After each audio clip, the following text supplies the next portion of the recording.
네, 안녕하세요. 콩콩날입니다. 자, 오늘, 한번 대항력 있는, 임차인 있는, 경매 물건을 한번 살펴보도록 하겠습니다. 2021 타경 7852고요. 고양 3개에서 의정부 지법에서, 하는 건데, 일산 지원에서, 관심 있는 분들은 일산 지원으로 가시면 될 것 같습니다. 자, 한번 살펴보도록 하겠습니다. 지금 이미 경매로 나와 있는 물건이고요. 그 다음에 요게 지금 어떻게 돼 있냐. 감정가 3억 2,400에서 지금 2억 2,600까지 떨어져 있는 물건이고, 건물 면적은 25평이다. 그리고 매각기일은 10월 11일 되어 있네요. 자, 채권자가 은행이 아니고 개인입니다. 개인이 지금 달라고 있고 채무자, 소유자 뭐예요? 개인, 채무자는 장경석, 최동호, 그 소유자는 최동호입니다. 자, 이렇게 되어 있고 뭐 밑에 이제 주의사항으로는 또 이런 내용도 있는 것을 이제 알 수가 있습니다. 자, 소멸되지 않는 권리가 있다. 그러면서 매수인에게 대항할 수 있는 임차인이 있고 이 임차인의 보증금은 1억 9천이다. 전입일은 2015년 10월 26일, 확정일자 10월 26일이다. 그래서 보증금이 전액 변제되지 않으면 잔액을 매수인이 인수할 수도 있다. 뭐 이런 주의사항이 적혀져 있는 게 있습니다. 자, 이런 것들이 이제 빨간 글씨에 해당이 되는 거죠. 그래서 다시 한번 이제 말소 기준을 한번 살펴볼까요? 여기에서는 이제 이쪽에 전체적으로 상황이 요렇게 이쪽엔 다 표시가 되어 있는데 이쪽 표시 안에서도 여기서 말소 기준점을 찾으면 됩니다. 그래서 우리가 말소 기준 5개 나오는 거 있죠. 그 5개 중에 뭐가 제일 먼저 나와요? 근저당 유지연 씨가 이게 말소 기준점이 되는 거죠. 그래서 요 20년 3월 23일 이전에 점유자 임차인이 있으면 그 사람이 이제 대항력이 있는 거고 이 사람 날짜보다도 밀리면 대항력이 없는 거죠. 그런데 지금 세입자로 보이는 왜 세입자예요? 일단 유지연 씨하고 그러니까 소유자가 최동호 씨인데 최동호 씨가 아닌 왕은규, 김효수가 있으니까 일단은 임차인으로 봐야지 되겠죠. 그래서 요 말소 기준점 이 20년 3월 23일보다 빨리 누가 있느냐? 보니까 김효수 씨는 대항력이 없네요. 날짜가 지금 너무 느리잖아요. 그죠? 근데 왕은규 씨는 요 말소 기준점 20년 3월 23일보다 15년 10월 26일 더 빠르죠. 이렇게 있어요. 그래서 이 사람이 지금 금액이 얼마 있냐? 1억 9천. 1억 9천이 있더라. 그래서 이 사람이 지금 대항력이 있는 사람인 거죠. 다시 정리를 하면 누구를 일단 분석을 좀 해야 될 것 같아요. 이 사람이 대항력자인 사람이니까 이 사람에 대해서 이제 알아봐야 되겠죠.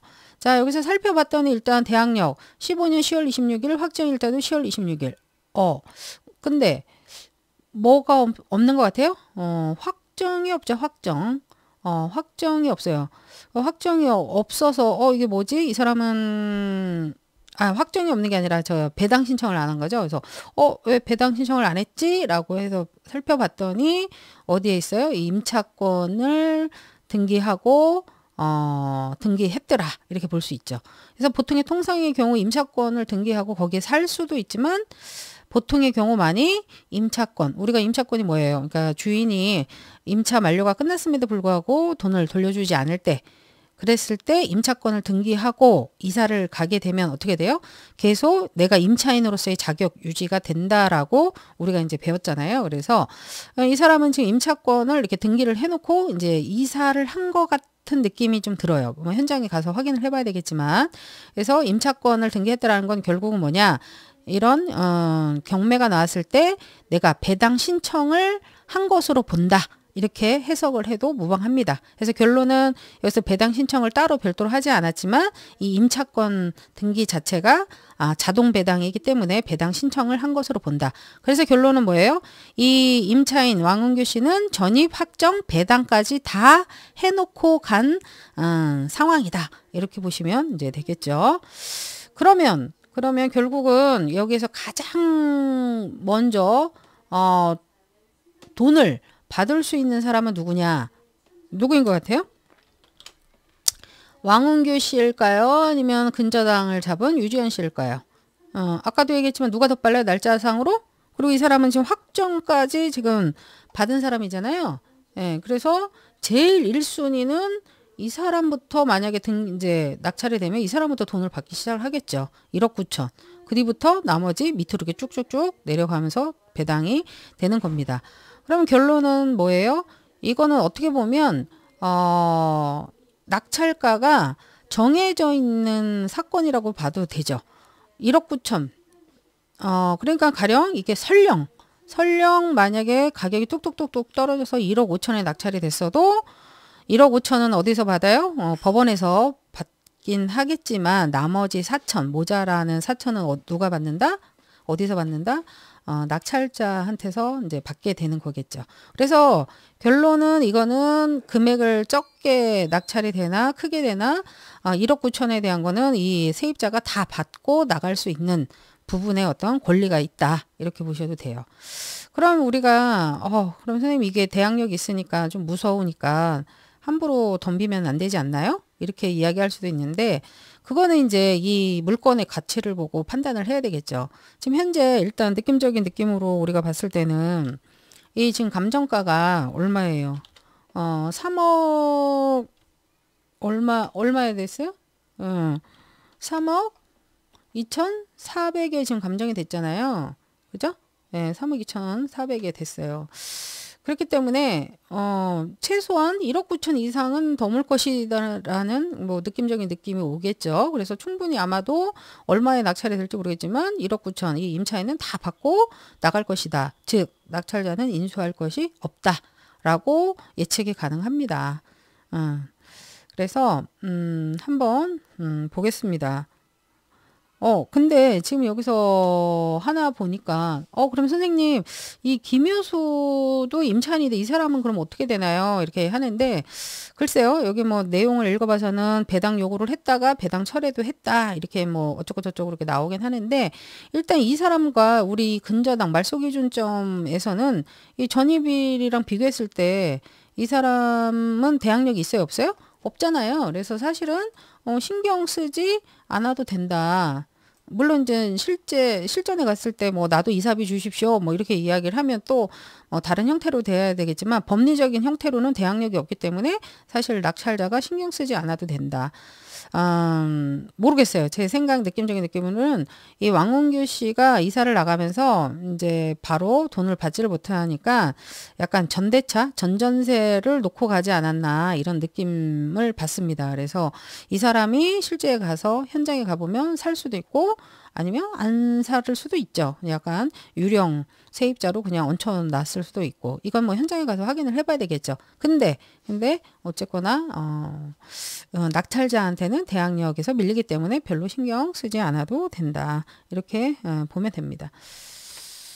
자, 아까 우리가 3억 2,400 정도 되는데 실질적으로 여기에 대한 그 실거래가는 한 어느 정도 흘렀는지 한번 살펴봤더니 대략적으로 한 요 정도 최근에 거래된 가격이 요 평수 가격대가 한 3억 3천에서 3억 2,700 뭐 이 정도 라인이네요. 그러면 대략 그냥 한 층도 비슷하니까 한 3억 3천 3억 3천 정도 의 어떤 가치를 보시면 되지 않을까라는 생각이 들고요.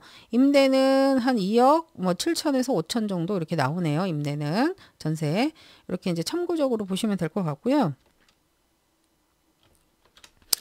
그러면은 우리가 다시 위로 올라가서 얘가 지금 얼마까지 떨어졌어요? 2억 2,600까지 떨어졌고 실제적으로 감정가가 3억 2,400이면 거의 오히려 뭐 시세보다 약간 한 1,000만 원 내지 뭐 5, 600만 원 좀 싸게 감정이 오히려 됐구나라고 파악이 되기도 합니다. 그러면 여러분들이 어떤 생각이 들어요?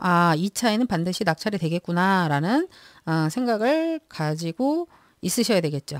예, 그래서 얼마를 써야 될지는 만약에 2억 2천 뭐 700에 썼다고 해도 1억 9천이 이 세입자, 대항력 있는 세입자가 커버가 되니까 사실은, 뭐, 어떻게 보면 안전해요. 예, 안전하고 오히려 이런 사람들은 우리가 낙찰이 됐을 때는 낙찰자의 명도 확인서라든지 인감증명서가 필요하기 때문에 낙찰자의 말을 잘 듣습니다. 그래서 오히려 대항력이 있지만 다 전액 배당을 받고 가기 때문에 오히려 명도나 이런 것들은 쉬울 수 있다. 이렇게 예측이 가능하고요. 대략적으로 아까 전세가 2억 7천, 그 다음에 매가가 한 3억 3천 정도 되니까 여러분들은 한번 현장 임장 갔다 오셔서 어떤 건지 얼마 정도 써야 되는지, 그래도 뭐 느낌적인 느낌은 전세가 2억 7천 정도, 2억 5천에서 2억 7천 정도 되니까 그 정도 내외적으로는 써야 되지 않을까요? 여러분들 가끔가다 우스갯소리로 선생님 최저가가 2억 2천 6백이니까 한 100만 원 더 쓰면 되지 않을까요? 이렇게 하는데 거의 제가 봤을 때 낙찰될 가능성이 거의 없죠. 이렇게 쓰게 되면. 그렇게 됐고, 한번 위치를 그래도 한번 봅시다. 위치를 지금 요거 같은 15층이에요. 15층이고 지금 얘가 연식이 한 2001년식 정도 됐고요. 한번 위치를 한번 보니까 지금 여기 경의선이 옆에 이렇게 붙어 있네요. 경의선, 이게 근처에 무슨 역? 탄현역. 탄현역에서 이제 조금 가면 이렇게 있고요.